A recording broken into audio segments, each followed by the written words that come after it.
नमस्ते, मैं हूं अनुराधा और आप सबका अनुराधा मेडिकल क्लासेस में स्वागत कर रही हूं। तो पिछला वीडियो में हम लोगों ने स्टामिन के बारे में समझा था और बहुत सारी चीज़ों को सीखा भी था। आज की इस वीडियो में हम लोग पढ़ेंगे स्ट्रक्चर ऑफ माइक्रोस्पोरेंजिया।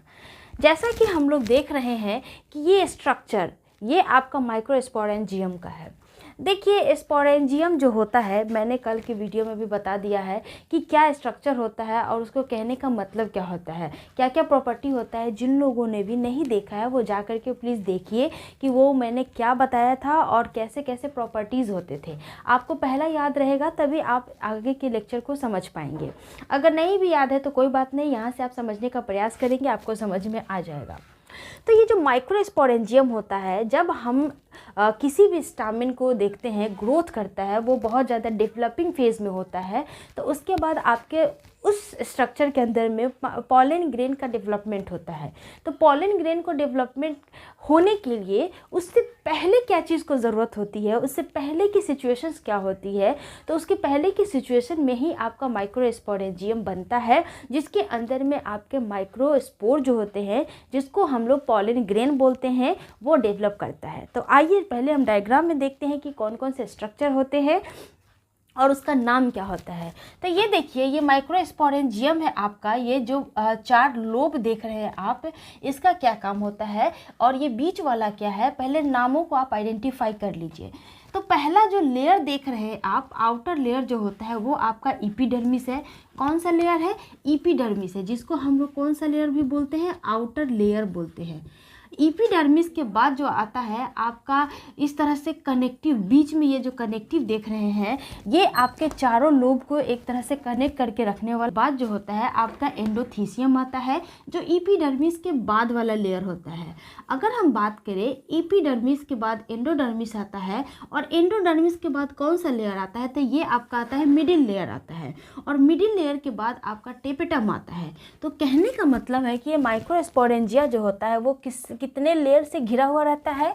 4 लेयर से घिरा रहता है, जिसमें पहला है एपिडर्मिस, एंडोथीसियम, मिडिल लेयर और टेपेटम। जैसा कि मैंने डायग्राम में यहाँ पे बता भी दिया, एपिडर्मिस हो गया, एंडोथीसियम हो गया, मिडिल लेयर हो गया, देन आपका टेपेटम हो गया।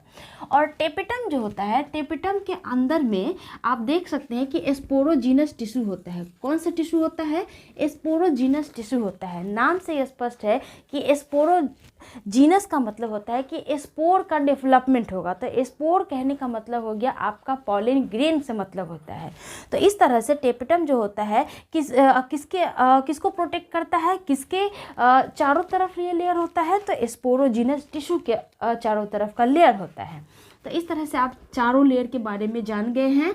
और बीच में यह आपका कनेक्टिव है। तो जानते ही हैं कनेक्टिव का मतलब होता है जब दो चीज़ों को कनेक्ट करने की बारी आती है तो वहाँ पे कनेक्टर की ज़रूरत होती है, तो उसे हम लोग कनेक्टिव बोल देते हैं।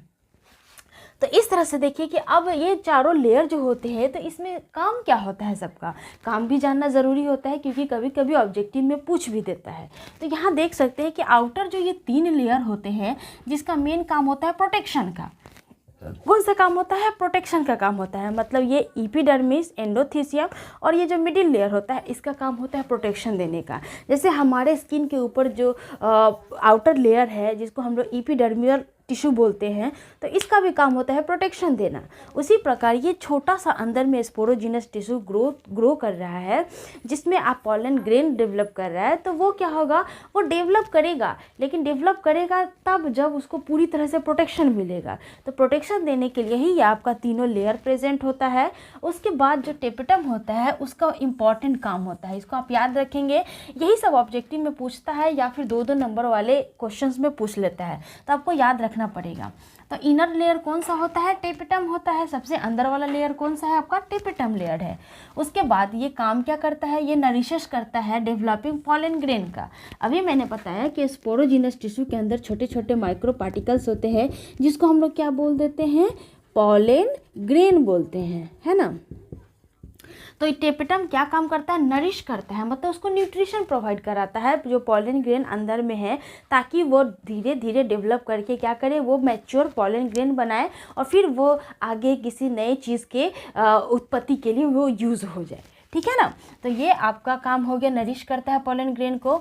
और टेपिटम का एक खास बात होता है कि इसका साइटोप्लाज्म जो होता है वो बहुत डेंस होता है। डेंस कहने का मतलब हो गया उसमें जो लिक्विड की मात्रा होती है और लिक्विड के साथ जो कंपोजिशंस होते हैं वो बहुत ज़्यादा क्या होते हैं, एक दूसरे से अटैच्ड होते हैं। यानी कि ऐसा कह सकते हैं कि ये वाटर है और वाटर में हम लोग क्या करेंगे, बहुत ज़्यादा कंसनट्रेटेड कर दिए, मतलब इसमें बहुत ज़्यादा शुगर मिला दिए, तो इस तरह से कह सकते हैं कि ये क्या है, आपका साइटोप्लाज्म डेंस हो गया।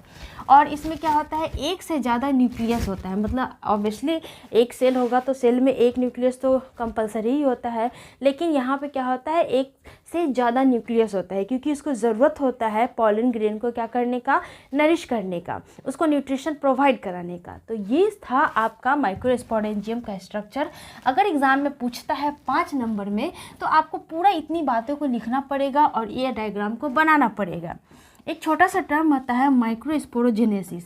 मैंने बहुत बार बताया है कि जब भी जेनेसिस टर्म जुड़ा होता है तो इसका मतलब होता है फॉर्मेशन। क्या काम होता है, फॉर्मेशन। तो किसका फॉर्मेशन होगा, माइक्रोस्पोर का। तो यहाँ पे माइक्रोस्पोर कौन आ जा रहा है, आपका पॉलन ग्रेन आ जा रहा है। तो ऐसा लिखेंगे डेफिनेशन में, फॉर्मेशन ऑफ पॉलन ग्रेन, या फिर लिख सकते हैं formation of microspore is known as microsporogenesis. जब भी जेनेसिस टर्म जुड़ा रहता है और उसके आगे कोई भी शब्द रहेगा तो आप लिख सकते हैं formation of dash dash dash, जो दिया रहेगा बिल्कुल परफेक्टली सही रहेगा वो आंसर आपका। ठीक है, तो इस तरह से हम लोगों ने आज कंप्लीट किया माइक्रोस्पोरेंजियम का स्ट्रक्चर और माइक्रोस्पोरोजेनेसिस, यानी कि पॉलन ग्रेन अब बन गया है। नेक्स्ट वीडियो में हम लोग पॉलन ग्रेन का जो प्रॉपर्टी होता है उसको पढ़ेंगे और उसको जानेंगे कि कैसे कैसे पॉलन ग्रेन का हमारे लाइफ में यूज़ होता है। आई होप आपको यहाँ तक समझ में आ गया होगा। तो वीडियो को लाइक, शेयर और सब्सक्राइब जरूर कर लेंगे। मुझे इंस्टाग्राम पर भी फॉलो कर लेंगे और यहाँ भी अपने जितने भी डाउट्स होंगे आप मुझसे शेयर कर सकते हैं किसी भी प्लेटफॉर्म पर। तो चलिए मिलते हैं नेक्स्ट वीडियो में एक नए टॉपिक के साथ। तब तक अपना ध्यान रखेंगे। धन्यवाद। जय हिंद।